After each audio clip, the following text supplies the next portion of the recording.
في قلب مصر القديمة، حيث الشمس تشرق على الرمال الذهبية وتنتشر الأهرامات العملاقة في الأفق، كانت هناك حضارة عظيمة تركت وراءها أسرارا لا تزال تدهش العالم حتى اليوم. الفراعنة لم يكونوا مجرد حكام، بل كانوا علماء، مهندسين، وفنانين.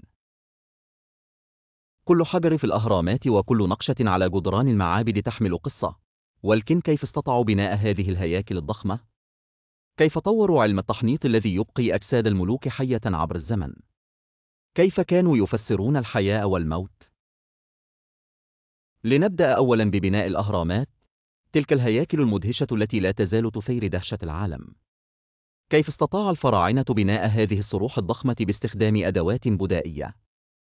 البعض يعتقد أنهم استخدموا تقنيات مفقودة، بينما يعتقد آخرون أن معرفتهم الهندسية الفائقة قد مكنتهم من بناء الأهرامات بهذه الدقة المدهشة. ربما استخدموا الأنفاق تحت الأرض، أو ربما كانت هناك تقنيات قديمة لضبط الأحجار الثقيلة وتثبيتها. لكن الفراعنة لم يكونوا فقط مهندسين عظماء، بل كانوا رواداً في مجال الطب. تحنيط الملوك كان جزءاً من طقوسهم الدينية، فكيف كانوا يحافظون على أجساد الفراعنة والأمراء بعد وفاتهم؟ في معابدهم ومقابرهم، تركوا لنا أدوات طبية قديمة وأساليب كانت متقدمة لزمانها. كانوا يعلمون كيفية استخراج الأعضاء وحفظها في أواني خاصة لحمايتها للأبد. تضاف إلى هذه الأسرار أساطيرهم وآلهتهم التي شكلت حياتهم اليومية. الفراعنة كانوا يعتبرون آلهة على الأرض، وكان لكل فرعون دور خاص في الحياة الدينية والسياسية.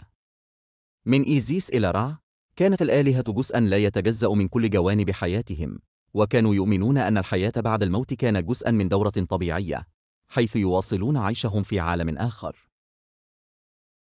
ومن أسرارهم الأكثر غموضاً كانت المقابر الملكية. اكتشاف قبر توت عنخ آمون في أوائل القرن العشرين فتح أبواباً للكثير من الأسئلة حول الحياة بعد الموت. كان القبر مليئاً بالكنوز والأشياء الثمينة، لكن هل كل المقابر الملكية قد تم اكتشافها؟ هل ما زالت هناك أسرار مخبأة تحت الرمال تنتظر من يكتشفها؟ الفراعنة كانوا أكثر من مجرد حكام، كانوا حضارة معقدة مليئة بالمعرفة والابتكار. تركوا لنا إرثاً مذهلاً من الأسرار، وكلما اكتشفنا المزيد عنهم، نجد أن هناك دائماً المزيد ليكتشف.